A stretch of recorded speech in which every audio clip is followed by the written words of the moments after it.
Welcome students. Kohlberg ਦਾ ਨੈਤਿਕਤਾ ਵਿਕਾਸ ਦਾ ਸਿਧਾਂਤ ਕਰਾਂਗੇ ਅਸੀਂ। Theory of moral development.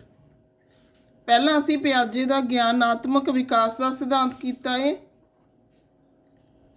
Kohlberg ਆ ਜਿਹੜਾ ਉਹ ਇੱਕ ਪ੍ਰਸਿੱਧ ਮਨੋਵਿਗਿਆਨੀ ਹੋਇਆ ਜਿਹਨੇ ਮੋਰਲ ਡਿਵੈਲਪਮੈਂਟ ਦੀ ਥਿਊਰੀ ਹੈ ਜਿਹੜੀ ਉਹ ਦਿੱਤੀ ਆ। ਇਹਦੇ ਅਨੁਸਾਰ ਮਨੁੱਖੀ ਜੀਵ ਨੈਤਿਕ ਤਰਕ ਦੇ ਵਿਕਾਸ ਲਈ 3 ਪੜਾਵਾਂ ਵਿੱਚੋਂ ਗੁਜ਼ਰਦੇ ਨੇ। ਤਾਂ ਇਹਨੇ ਜਿਹੜੀ ਥਿਊਰੀ ਦਿੱਤੀ ਆ ਉਹਦੇ ਜ਼ਿਆਦਾ ਇੰਟਰੋਡਕਸ਼ਨ ਨਾ ਦਿੰਦੇ ਹੋਏ ਅਸੀਂ ਸਿੱਧਾ ਹੀ ਥਿਊਰੀ 'ਤੇ ਆਉਂਦੇ ਆ ਕਿ ਮੋਰਲ ਰੀਜ਼ਨ ਦੇ 3 ਜਿਹੜੇ ਪੜਾਅ ਨੇ ਉਹ ਦਿੱਤੇ ਨੇ। 3 ਸਟੇਜਿਸ ਦੇ ਵਿੱਚੋਂ ਨੈਤਿਕ ਤਰਕ ਦਾ ਵਿਕਾਸ ਆ ਜਿਹੜਾ ਉਹ ਗੁਜ਼ਰਦਾ ਏ। ਇਹ ਪੜਾਅ ਜਿਹੜਾ 2 ਭਾਗਾਂ ਵਿੱਚ ਵੰਡਿਆ ਹੋਇਆ ਹੈ। ਨੈਤਿਕ ਵਿਕਾਸ ਦੇ ਪੱਧਰ ਨੂੰ ਨਿਰਧਾਰਿਤ ਕਰਨ ਲਈ ਕੋਲਬਰਗ ਵੱਲੋਂ ਮਨੁੱਖੀ ਅਵਸਥਾਵਾਂ ਦਾ ਅਵਲੋਕਨ ਕੀਤਾ ਗਿਆ ਜਿਨ੍ਹਾਂ ਨੂੰ ਨੈਤਿਕ ਵਿਕਾਸ ਦੇ ਪੱਧਰ ਤੇ ਅਵਸਥਾਵਾਂ ਵਿੱਚ ਵੰਡਿਆ ਗਿਆ। ਹੁਣ ਇੱਥੇ ਧਿਆਨ ਨਾਲ ਥੋੜਾ ਤੁਸੀਂ ਸਮਝਣਾ ਹੈ। ਜੇ ਸ਼ੁਰੂ ਤੋਂ ਹੀ ਧਿਆਨ ਨਾਲ ਸਮਝੋਗੇ ਤਾਂ ਸਾਰੀ ਜਿਹੜੀ ਥਿਊਰੀ ਆ ਤੁਹਾਨੂੰ ਸਮਝ ਆ ਜਾਏਗੀ। ਜਿਵੇਂ ਇਹਨੇ ਸਟੇਜਿਸ 2 ਹਿੱਸਿਆਂ ਦੇ ਵਿੱਚ ਤਾਂ ਸਟੇਜਿਸ ਵੰਡੀਆਂ ਨੇ।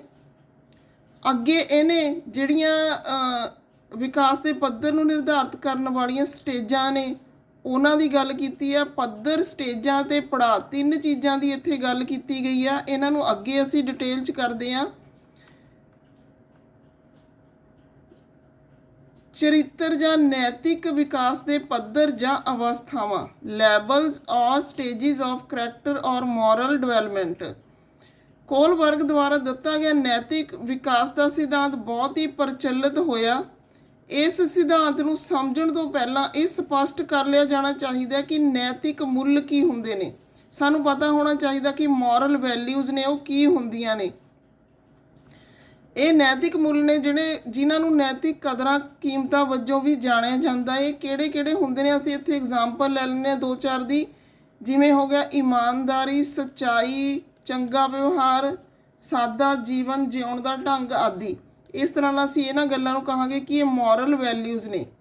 ਇਹਨਾਂ ਸਾਰਿਆਂ ਦਾ ਵਿਕਾਸ ਕਿਸ ਤਰ੍ਹਾਂ, ਕਿਵੇਂ ਤੇ ਕਿਹੜੇ ਉਮਰ ਵਿੱਚ ਹੁੰਦਾ ਏ, ਇਸ ਦਾ ਵਿਸਤਾਰ ਆ ਜਿਹੜਾ ਕੋਲਬਰਗ ਨੇ ਆਪਣੇ ਸਿਧਾਂਤ ਵਿੱਚ ਦਿੱਤਾ ਏ, ਜਿਹਦੇ ਵਿੱਚ ਪੱਧਰ ਤੇ ਅਵਸਥਾਵਾਂ ਦੇ ਰੂਪ ਵਿੱਚ ਉਸ ਨੇ ਇਸ ਦਾ ਵਰਣਨ ਕੀਤਾ ਏ। ਇਸ ਜਿਹੜੀ ਥਿਊਰੀ ਹੈ ਇਸ ਦੇ ਪੱਧਰ ਕਰਾਂਗੇ ਅਸੀਂ ਲੈਵਲਸ। ਇਸ ਦੇ 3 ਮੁੱਖ ਪੱਧਰ ਨੇ। ਨੰਬਰ 1 ਤੇ ਹੈਗਾ ਰਸਮੀ ਪੂਰਵਕ ਪੱਧਰ, ਜਿਹਨੂੰ 4 ਸਾਲ ਤੋਂ 10 ਸਾਲ ਦੀ ਅਵਸਥਾ ਦੇ ਵਿੱਚ ਦੇਖਦੇ ਹਾਂ ਅਸੀਂ, ਪ੍ਰੀ ਕਨਵੈਂਸ਼ੀਅਲ ਲੈਵਲ। ਫਿਰ ਹੈਗਾ ਰਸਮੀ ਪੱਧਰ 10 ਸਾਲ ਤੇ 13 ਸਾਲ, ਕਨਵੈਂਸ਼ੀਅਲ ਲੈਵਲ। ਰਸਮੀ ਉਪਰੰਤ ਪੱਧਰ ਪੋਸਟ ਕਨਵੈਂਸ਼ੀਅਲ ਲੈਵਲ। ਤਾਂ ਇਹ 3 ਜਿਹੜੇ ਲੈਵਲ ਨੇ ਇਹਨਾਂ ਨੂੰ ਅਸੀਂ ਅੱਗੇ ਦੇਖਾਂਗੇ।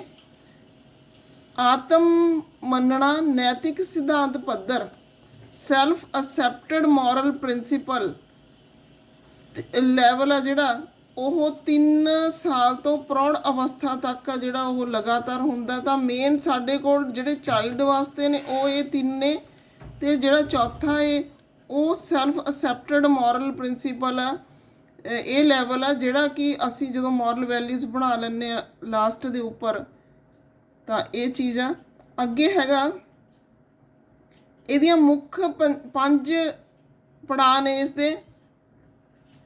ਪੂਰਵ ਨੈਤਿਕ, ਜਨਮ ਤੋਂ 2 ਸਾਲ, ਸਵੈ ਕੇਂਦਰਿਤ 3 ਤੋਂ 6 ਸਾਲ, ਪਰਸਪਰ ਨਿਰਧਾਰਿਤ 7 ਤੋਂ ਕਿਸ਼ੋਰ ਸਾਲ, ਆਧਾਰਹੀਣ ਆਤਮ ਕਿਸ਼ੋਰ ਸਾਲ, ਆਧਾਰ ਯੁਕਤ ਆਤਮ ਕਿਸ਼ੋਰ ਸਾਲ ਤੋਂ ਪ੍ਰੌੜ ਕਾਲ। ਤਾਂ ਇਸ ਤਰ੍ਹਾਂ ਨਾਲ ਰੈਸ਼ਨਲ ਕੌਨਸ਼ੀਅਸ ਸਟੇਜ,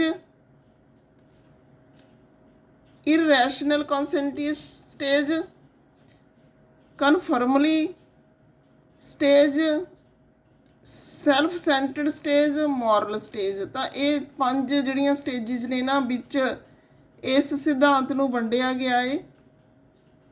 ਧਿਆਨ ਨਾਲ ਤੁਸੀਂ ਇਹ ਸਟੇਜਿਸ ਦੇਖਣੀਆਂ ਨੇ ਕਿਉਂਕਿ ਜਿਹੜੇ ਤੁਹਾਨੂੰ MCQ ਆਉਣਗੇ ਤਾਂ ਉਹਦੇ ਵਿੱਚ ਤੁਹਾਨੂੰ ਇਹ ਯਾਦ ਹੋਣਾ ਚਾਹੀਦਾ ਕਿ ਕਿਹੜੀ ਥਿਊਰੀ ਦੇ ਵਿੱਚ ਕੀ ਗੱਲ ਕੀਤੀ ਗਈ ਆ। ਤਾਂ ਜਿਹੜੀ ਪਿਆਜੇ ਦੀ ਗਿਆਨਾਤਮਕ ਵਿਕਾਸ ਦੀ ਥਿਊਰੀ ਕੀਤੀ ਆ ਅਸੀਂ। ਕੋਲਬਰਗ ਦੀ ਅਸੀਂ ਮੋਰਲ ਡਿਵੈਲਪਮੈਂਟ ਥਿਊਰੀ ਕਰ ਰਹੇ ਹਾਂ। ਇਸ ਦੀਆਂ 6 ਅਵਸਥਾਵਾਂ ਨੇ। ਨੰਬਰ 1 ਤੇ ਸਜ਼ਾ ਤੇ ਤਾਬੇਦਾਰੀ, ਨੰਬਰ 2 ਤੇ ਆਨੰਦਵਾਦੀ ਪ੍ਰਸਤਾਵ, punishment and obedience, hedonistic orientation और सैल्फ इंटरस्ट, फिर चंगा मुंडा ते चंगी कुड़ी, good boy and good girl, समाजिक दर्जे नूं कायम करन दा मत, to maintain the social status, कानून दे मत, view of law, universal moral view, सर्वव्यापक नैतिक मत। ਤਾਂ ਇਹ ਜਿਹੜੇ ਲੈਵਲ ਨੇ ਅਸੀਂ ਕਹਾਂਗੇ ਕਿ ਇੱਥੇ 6 ਅਵਸਥਾਵਾਂ ਨੇ, ਲੈਵਲਸ ਤੋਂ ਬਾਅਦ ਆਉਂਦੀਆਂ ਨੇ ਇਹ। ਇੱਥੇ ਜਿਹੜੀ ਸਟੇਜ ਆ ਉਮਰ ਦੀ ਉਹਦੇ ਮੁਤਾਬਕ ਹੀ ਅਵਸਥਾਵਾਂ ਵੀ ਅੱਗੇ ਅੱਗੇ ਵੱਧਦੀਆਂ ਨੇ। ਇਹਨਾਂ ਅਵਸਥਾਵਾਂ ਦੇ ਵਿੱਚ ਅਸੀਂ ਇਹ ਦੇਖਦੇ ਹਾਂ ਕਿ ਕੋਲਬਰਗ ਨੇ ਇਸ ਸਿਧਾਂਤ ਵਿੱਚ 3 ਤਾਂ ਲੈਵਲ ਦੱਸੇ ਨੇ, 5 ਸਟੈਪ ਦੱਸੇ ਨੇ, 6 ਅਵਸਥਾਵਾਂ ਦੱਸੀਆਂ ਨੇ। ਤਾਂ ਇਹਨਾਂ ਨੂੰ ਧਿਆਨ 'ਚ ਰੱਖਦੇ ਹੋਏ ਅਸੀਂ ਅੱਗੇ ਵਧਦੇ ਹਾਂ। ਇੱਕੋ ਪੱਧਰ 'ਚ 2 ਪੜਾਅ ਸ਼ਾਮਿਲ ਨੇ, 3 ਪੱਧਰ ਵਿੱਚ ਕੁੱਲ 6 ਪੜਾਅ ਸ਼ਾਮਿਲ ਨੇ। ਇਹਨਾਂ ਪੱਧਰਾਂ ਦੇ ਜਿਹੜੇ ਪੜਾਅ ਨੇ ਉਹਨਾਂ ਨੂੰ ਅੱਗੇ ਅਸੀਂ ਡਿਟੇਲ ਦੇ ਵਿੱਚ ਕਰਦੇ ਹਾਂ।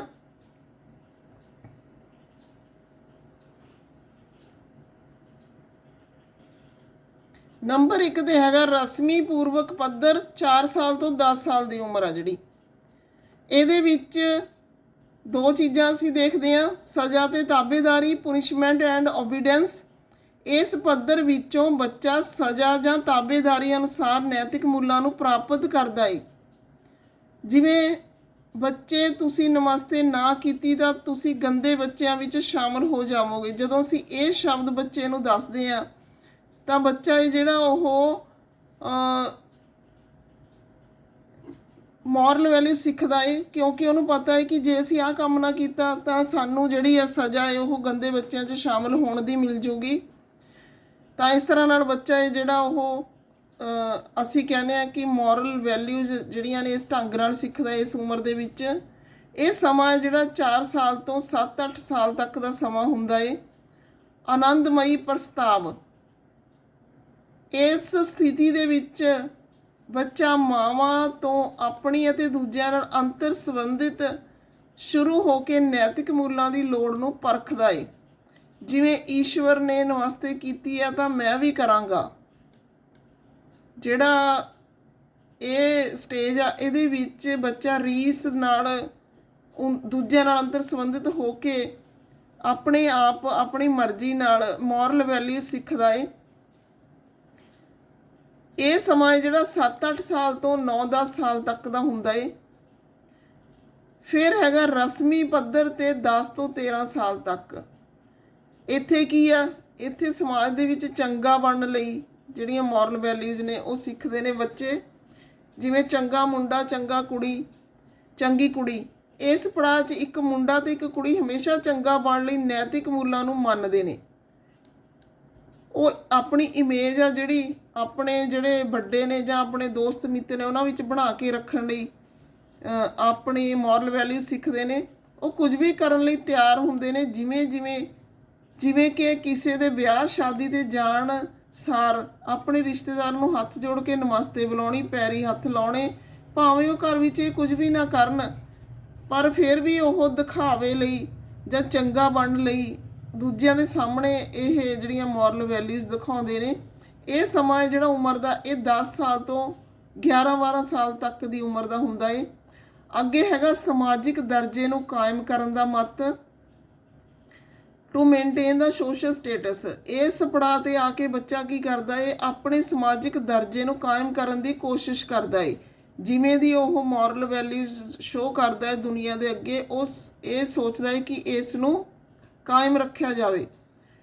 ਸਮਾਜ ਦੀਆਂ ਸਥਿਤੀਆਂ ਨੂੰ ਸਮਝਣ ਦੀ ਕੋਸ਼ਿਸ਼ ਕਰਦਾ ਹੈ। ਸਮਾਜਿਕ ਤੱਥਾਂ ਨੂੰ ਲਾਗੂ ਕਰਨ ਲਈ ਤਿਆਰ ਹੁੰਦਾ ਏ। ਇਹ ਸਮਾਂ ਜਿਹੜਾ 11-12 ਸਾਲ ਤੋਂ ਲੈ ਕੇ 13-14 ਸਾਲ ਤੱਕ ਦੀ ਉਮਰ ਦਾ ਹੁੰਦਾ ਏ। ਇਹ ਇੱਕ ਤਰ੍ਹਾਂ ਦਾ ਠੀਕ ਹੁੰਦਾ ਏ ਜਿਸ 'ਚ ਕੋਈ ਵੀ ਕੰਡੀਸ਼ਨ ਜਾਂ ਨਿਯਮ ਨੇ ਜਿਹੜੇ ਉਹ ਨਹੀਂ ਮੰਨੇ ਜਾਂਦੇ।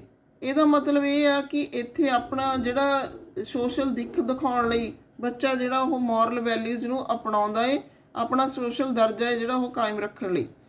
ਫਿਰ ਅੱਗੇ ਤੀਸਰਾ ਲੈਵਲ ਜਿਹੜਾ ਹੈਗਾ ਉਹ 13 ਤੋਂ 14 ਸਾਲ ਤੋਂ ਲੈ ਕੇ ਪ੍ਰੌੜ ਅਵਸਥਾ ਤੱਕ ਦਾ। ਇਹਦੇ ਵਿੱਚ ਵੀ ਦੋ ਜਿਹੜੇ ਲੈਵਲ ਨੇ ਉਹ ਆਉਂਦੇ ਨੇ।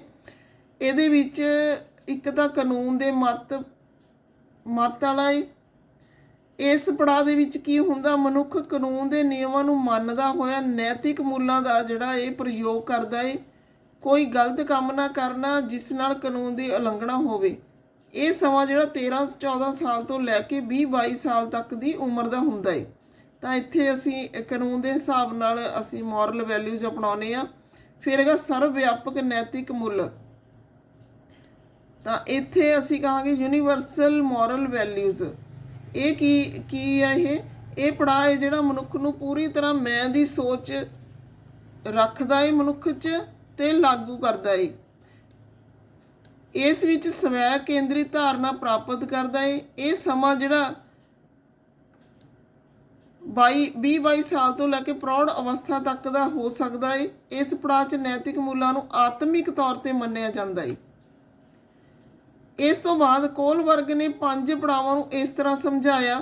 ਜਿਹੜੇ 5 ਪੜਾਵਾਂ ਦੀ ਗੱਲ ਕੀਤੀ ਗਈ ਆ, ਜਨਮ ਪੂਰਵ ਨੈਤਿਕ ਅਵਸਥਾ ਹੈ ਜਿਹੜੀ ਜਨਮ ਤੋਂ 2 ਸਾਲ। ਨੈਤਿਕ ਮੁੱਲਾਂ ਨੂੰ ਧਾਰਨ ਕਰਨ ਦਾ ਕੋਈ ਵਿਚਾਰ ਮਨ ਵਿੱਚ ਬਿਲਕੁਲ ਨਹੀਂ ਹੁੰਦਾ। ਇਹ ਆਪਣੇ ਆਪ ਦੇ ਮਾਲਕ ਹੁੰਦੇ ਨੇ। ਜੋ ਚੰਗਾ ਲੱਗਦਾ ਹੈ ਉਹ ਕਰਨਾ ਪਸੰਦ ਕਰਦੇ ਨੇ। ਇਸ ਅਵਸਥਾ ਦੇ ਵਿੱਚ ਸ਼ਿਸ਼ੂ ਦੀ ਅਵਸਥਾ ਜਿਹੜੀ ਆ, ਸ਼ਿਸ਼ੂ ਅਵਸਥਾ ਨਾਲ ਇਸ ਅਵਸਥਾ ਦੀ ਤੁਲਨਾ ਕੀਤੀ ਜਾਂਦੀ ਆ।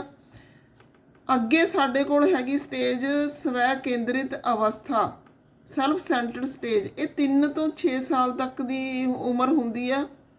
ਸਾਰੀਆਂ ਵਿਵਹਾਰਿਕ ਕਿਰਿਆਵਾਂ ਵਿਅਕਤੀਗਤ ਜ਼ਰੂਰਤਾਂ ਦੇ ਆਲੇ ਦੁਆਲੇ ਅਨੁਸਾਰ ਹੁੰਦੀਆਂ ਨੇ। ਇੱਥੇ ਕੀ ਹੁੰਦਾ, ਹੋਰ ਉਸ ਲਈ ਉਹੀ ਨੈਤਿਕ ਹੈ ਜੋ ਉਸ ਲਈ ਸਹੀ ਹੈ। ਇਸ ਵਿੱਚ ਉਹ ਕਿਸੇ ਹੋਰ ਦੇ ਨੁਕਸਾਨ ਦੀ ਪਰਵਾਹ ਨਹੀਂ ਕਰਦਾ। ਇਹ ਸਮਾਂ ਜਿਹੜਾ ਸ਼ਿਸ਼ੂ ਕਾਲ ਖਤਮ ਹੋ ਕੇ ਬਚਪਨ ਸ਼ੁਰੂ ਹੋ ਜਾਂਦਾ ਇੱਥੋਂ। ਫਿਰ ਅਗਲਾ ਹੈਗਾ ਪਰੰਪਰਾਵਾਂ ਨੂੰ ਧਾਰਨ ਕਰਨ ਦੀ ਅਵਸਥਾ। 7 ਸਾਲ ਤੋਂ ਕਿਸ਼ੋਰ ਕਾਲ ਆ ਜਿਹੜਾ, ਇਹ ਪਰੰਪਰਾਵਾਂ ਨੂੰ ਧਾਰਨ ਕਰਨ ਦੀ ਅਵਸਥਾ ਏ। ਇਸ 'ਚ ਬੱਚਾ ਜਿਹੜਾ ਉਹ ਨੈਤਿਕ ਮੁੱਲਾਂ ਨੂੰ ਧਾਰਨ ਕਰਨਾ ਸ਼ੁਰੂ ਕਰ ਦਿੰਦਾ ਏ।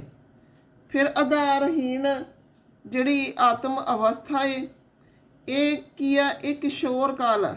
ਇਹਨੂੰ ਆਧਾਰਹੀਣ ਆਤਮ ਜਿਹੜੀ ਅਵਸਥਾ ਹੈ ਉਹ ਬੋਲਦੇ ਹਾਂ ਅਸੀਂ। ਸਮਾਜਿਕ ਠੇਕੇ ਲਈ ਨੈਤਿਕ ਮੁੱਲਾਂ ਨੂੰ ਮੰਨਣਾ। ਚੰਗਾ ਮੁੰਡਾ ਚੰਗੀ ਕੁੜੀ ਬਣਨ ਲਈ ਨੈਤਿਕ ਮੁੱਲਾਂ ਨੂੰ ਬਣਨਾ। ਆਪਣੀ ਇਮੇਜ ਪ੍ਰਤੀ ਜਿਹੜੀ ਕੌਨਸ਼ੀਅਸਨੈਸ ਹੁੰਦੀ ਹੈ ਇਸ ਉਮਰ ਦੇ ਵਿੱਚ, ਤਾਂ ਆਪਣੀ ਇਮੇਜ ਸੁਧਾਰਨ ਲਈ ਹੀ ਜਿਹੜੀ ਇਹ ਸਟੇਜ ਆ ਉਹਦੇ ਵਿੱਚ ਬੱਚੇ ਨੇ ਜਿਹੜੇ ਉਹ ਨੈਤਿਕ ਮੁੱਲ ਅਪਣਾਉਂਦੇ ਨੇ। ਫਿਰ ਹੈਗਾ ਆਧਾਰਯੁਕਤ ਆਤਮ ਅਵਸਥਾ, ਕਿਸ਼ੋਰ ਕਾਲ ਤੋਂ ਪ੍ਰੌੜ ਤੱਕ। ਤਾਂ ਇਹ ਅਵਸਥਾ ਹੈ ਜਿਹੜੀ ਕਿਸ਼ੋਰ ਕਾਲ ਤੋਂ ਲੈ ਕੇ ਅਖੀਰਲੇ ਸਮੇਂ ਤੱਕ ਜਾਰੀ ਰਹਿੰਦੀ ਹੈ। ਅੰਦਰੂਨੀ ਕਾਰਨ ਤੇ ਨੈਤਿਕ ਮੁੱਲਾਂ ਨੂੰ ਅਪਣਾਉਣਾ। ਇਹਦੇ ਵਿੱਚ ਆਪਣੀ ਇੱਛਾ ਅਨੁਸਾਰ, ਆਪਣੇ ਜਿਹੜੇ ਅੰਦਰਲੀ ਆਤਮਾ ਦੇ ਅਨੁਸਾਰ ਅਸੀਂ ਕਹਿੰਦੇ ਆ ਨੈਤਿਕ ਮੁੱਲ ਜਿਹੜਾ ਉਹ ਵਿਅਕਤੀ ਅਪਣਾ ਲੈਂਦਾ ਹੈ, ਚੰਗੇ ਜਾਂ ਮਾੜੇ।